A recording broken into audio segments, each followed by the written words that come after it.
We have been underestimating Loki for too long. We all knew he was strong, but it's time to begin viewing him as a monster on the same level as Whitebeard, Kaido, and Big Mom. It's not too early, and it's not an exaggeration. Everything about the way Oda has been building this character up, everything that has been established about his haki, his powers, his abnormal strength, is all hinting at a true Yonko-level figure. And most importantly, all the pieces of his lore point to Loki having reigned as the previous Yonko before Shanks, as a unique, uncrowned emperor, the only one who had no crew, no empire, simply a solo act rampaging through the seas. Today we're going to be piecing together the story of Loki, as well as breaking down why readers need to start adjusting to the idea that this character is very soon going to be unveiled as yet another Yonko-level pirate, who Oda has been saving as one of his grand reveals in the story for a long time. But before we get into it, make sure to subscribe. But first, this month we just dropped our newly inspired versions of the best-selling One Piece Island posters for your walls. Water 7 at night, the Straw Hats stand at Enies Lobby, Luffy's loss at Alabasta,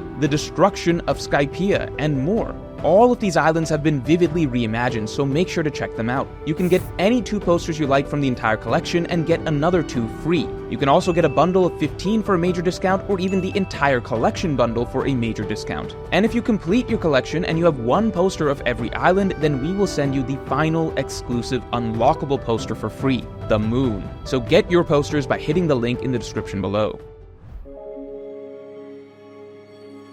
So to begin with, the insanity of Loki's feats at birth is basically incomparable to anything else in One Piece. We've seen young monsters like Odin, who from childhood was able to defeat bears, and later entire samurai legions by himself, and Big Mom, who from literally 5 years old was able to solo a village of Elbaf giants. But Loki just takes things to an entirely different level, because forget childhood, Loki literally as a newborn baby was already stronger than 99.99% of the One Piece world. He survived the vast fall from the Atom Tree, something that would apparently have killed his fully grown brother, defeated the titanic monsters of the underworld, and scaled back up the tree. If the curve for freaks of nature was already being set extremely high with the likes of Big Mom, Odin, and Kaido as children, Loki basically just completely shattered the curve. And the fact that Loki is by far the strongest infant in One Piece may seem like a joke, but in terms of how Oda likes to hype characters, it actually is really significant. Because on the one hand, it's true that in One Piece you don't need to be strong from a young age in order to become extremely strong later, as plenty of characters like Luffy, Zoro, Shanks, and so on were nowhere near this monstrously strong in their younger years. But at the same time, if a character is freakishly strong from a young age, then they are guaranteed to be a top tier by their prime. For example, Big Mom being able to do that to the Elbaf giants as a child basically guaranteed that she would be Yonko level as an adult. Remember, Mother Carmel, the Marine's greatest talent scout, immediately assessed that a 5-year-old Charlotte Linlin would guaranteed grow up to be at minimum Admiral level or higher if she joined the Marines. Big Mom's monstrous strength as a child guaranteed her top tier status as an adult. Similarly, Odin was performing superhuman feats by age 4, and while we never got to see what peak Odin looked like as he died early, based on the fact that Odin was the exact same age as Kaido when they had their duel and Odin nearly killed him, if Odin had gotten to continue growing stronger with age like Kaido, then Odin's peak would have been similar to Kaido's as well. And similarly, we could also see that at least by adolescence, Kaido and Whitebeard were also freakishly strong. So if a character is written to be a monstrous freak of nature at a young age, Oda is guaranteeing that they are meant to be a top tier by their prime.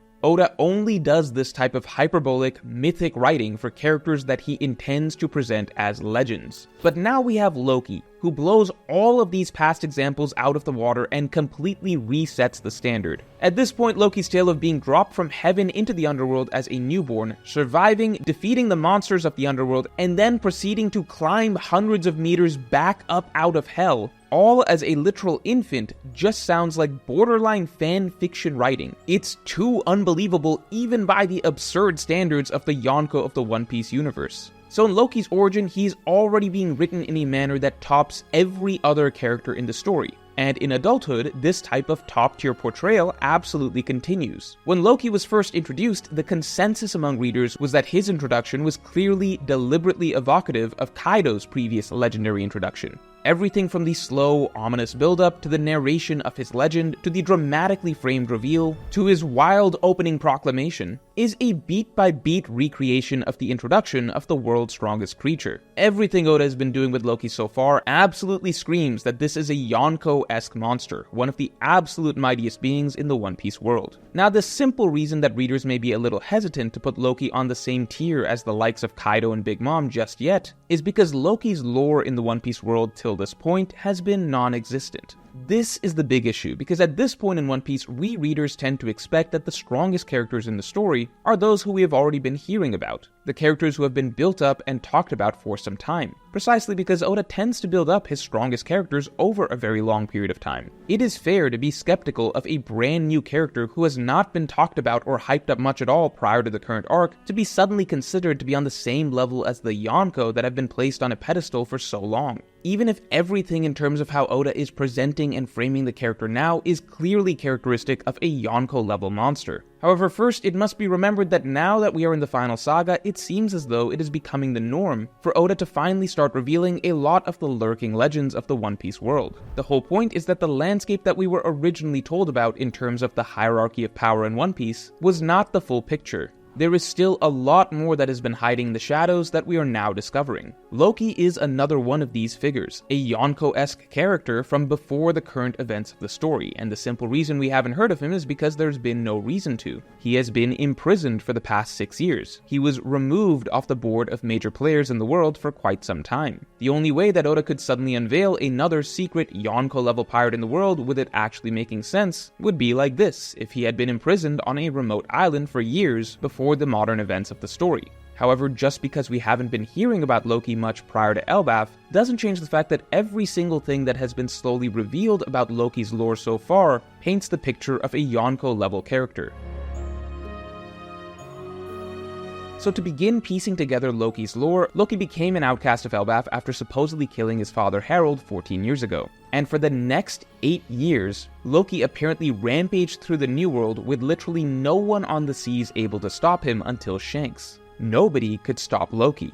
And you might say, well, that doesn't mean that literally everyone in the New World tried to fight Loki, and that's true. But we do know that Loki is a character who was hell-bent on destroying the world. We know that he built a reputation of trying to bring ruin to the world. We know that everyone from the Giants of Elbaf to Gaban are specifically worried about what Loki will do to the world at large if he is released, suggesting that Loki, during his 8 years rampaging through the seas, was an indiscriminate terror who was really trying to take on the world in general. Loki's bounty of 2.6 billion berry is also the highest bounty of any One Piece character who is a solo act, meaning an independent figure without any crew, guild, or alliance backing him. Loki's bounty as a singular independent pirate was already higher than Blackbeard's was with a full empire underneath him. That means two things: that Loki did in fact go on an insane rampage through the New World, causing him to rack up an unheard of bounty for a singular individual, and second, it means that Loki was too strong to be captured by any marines, including admirals. Remember, during this period of time, Loki would have been the 4th highest pirate bounty on the seas, after Whitebeard, Kaido, and Big Mom, meaning Loki was the 4th highest priority pirate for the marines to capture in the world. Now obviously, the marines generally don't attempt to capture Whitebeard, Kaido, and Big Mom because they are leaders of gigantic organizations with huge military empires. But then what's the excuse for Loki? Most readers tend to say that the admirals do not try to capture the Yonko because either A, the Yonko are individually too strong for the admirals to capture, or B, the Yonko have such large military forces underneath them that it would require all-out war for the marines to attempt to capture a Yonko. However, in Loki's case, argument B does not apply. Loki was just his own man, an outcast from Elbaf rampaging through the sea on his own. That means the fact that Loki rampaged through the seas for 8 straight years, racking up a 2.6 billion berry bounty and becoming one of the top 4 most wanted pirates, with absolutely zero crew or backup, and across his near decade-long solo reign of terror, no marines or admirals captured him, simply logically means that they couldn't, because he was too strong.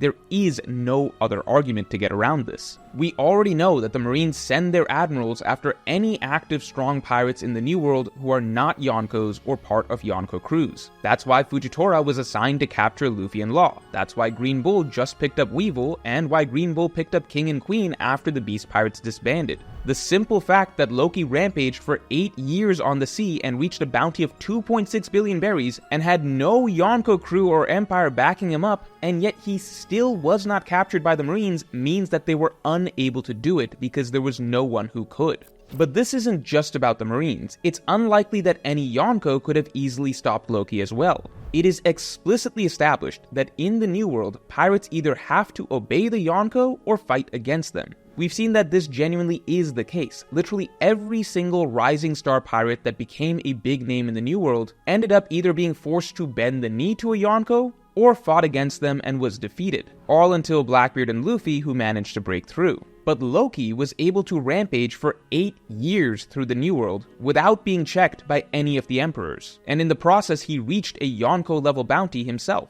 It wasn't until Shanks came along that Loki was finally stopped. And that in itself is huge, as based on the timing of the events of their battle 6 years ago, that victory over Loki is also precisely what made Shanks become considered a Yonko himself. So all signs point to Loki having been Yonko level. Further evidence is Scopper Gaban's fear of Luffy releasing Loki. This is coming from the left hand of the Pirate King, who has more experience of the level of the sea than anyone else, and even he believes everyone is f***ed if Loki is released. Most importantly, Gaban believed that despite Luffy having defeated Kaido, that Luffy may not be able to handle Loki. This is an absolutely huge testament to Loki's strength. And I know readers might argue that, well, Luffy didn't defeat Kaido by himself, and that's true, but irrelevant, because that's our knowledge, not Gaban's. We know Luffy didn't defeat Kaido by himself, but based on Gaban's statement, Gaban is clearly under the impression that Luffy is the one who defeated Kaido. Unless you're so committed to the Kaido agenda that you want to headcanon a completely different line of text for Gaban,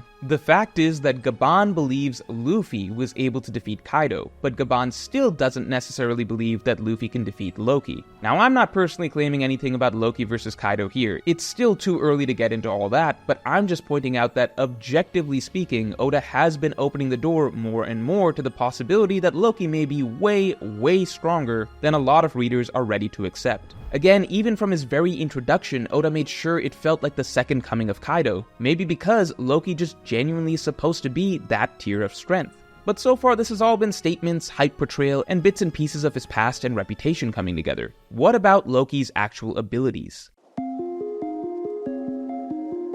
Well, here is where a truly terrifying image begins to come together, because even if we went and ignored everything about Loki's past and reputation, just looking at Loki's abilities on paper, he has an absolutely insane combination of powers unlike anything else we've ever seen in One Piece. To begin with, Loki's basic physical attributes may simply be number one in the entire story, above even the likes of Kaido and Big Mom.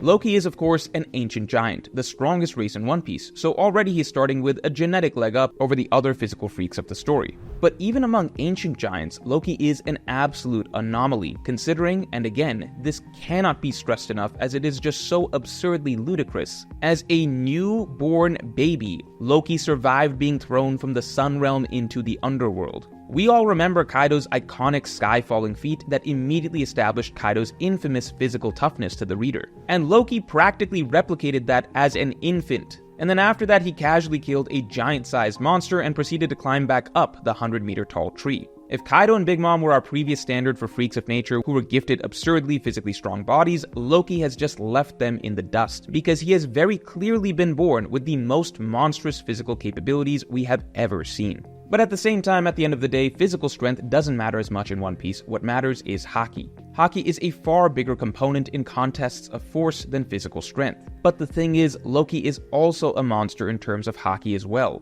Loki's Haki is so ridiculously strong that Luffy could sense it from all the way above the underworld, and it gave him goosebumps. This wasn't Loki flexing his Conqueror's Haki or anything. Loki was literally just sitting there chained up as he had been for the last 6 years, and a resting Loki had such an overwhelming presence that it gave another Yonko goosebumps from an entire mountain range away. Loki absolutely has Yonko-level Conqueror's Haki. And he doesn't just have Yonko-level Conqueror's Haki, he also has fully mastered how to use it, seemingly beyond even Luffy. Loki has Gaban's level of Conqueror's Haki mastery, where it's a step further than just using Conqueror's coding. Loki also seems to know the even more advanced techniques that would allow him to counter the Celestial Dragon's regeneration, something even Luffy has not yet figured out how to do. So along with the strongest physical attributes in One Piece history, Loki also seemingly has Yonko-level Conqueror's Haki and is an even more advanced Conqueror's Haki user than Luffy. To top it off, Loki also seems extremely adept at Observation Haki, seemingly on par with Luffy as well. And I have theorized that Loki's eyes are covered precisely because he suffers from visions of future sight that showed him the end of the world that he repeatedly references. But you can watch that theory in more detail here.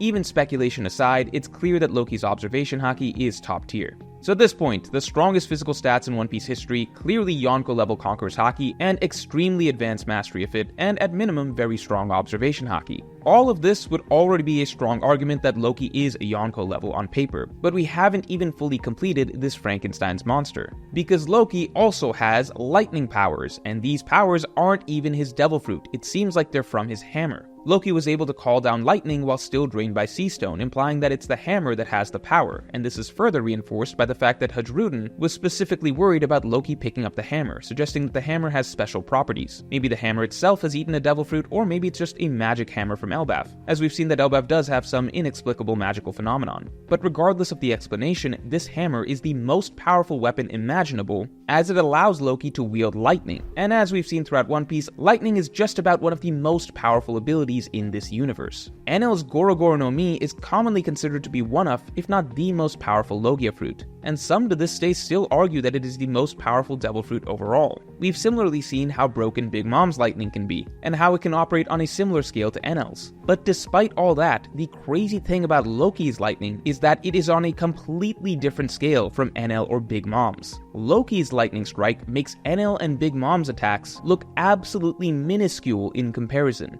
The lightning from Ragnar spans most of Elbaf, dwarfing entire mountains and the supersized giant's castle. Loki is basically carrying around the Gorogoro no Mi on steroids. If he could do this to Elbaf with a single swing of Ragnar, then Loki is basically as powerful as Enel when Enel was using Maxim. And again, this is not even the power of Loki's fruit, this is just his accessory weapon. This hammer would be an all-powerful ability for Loki on its own, but the fact that Loki has eaten a seemingly legendary devil fruit on top of all this is what makes Loki a never-before-seen amalgamation of powers. As we know, Loki supposedly ate Elbaf's legendary fruit that has been passed down through the royal family line for centuries. Now the catch is that it's very possible that Loki didn't actually end up eating this fruit, since it seems like it may have been stolen by someone else, leaving Loki to take the blame. But at the same time, it definitely seems as though Loki ate some type of fruit at some point, as he is in fact affected by Sea Stone. On top of this, Oda has been hyping up Loki's true abilities for some time,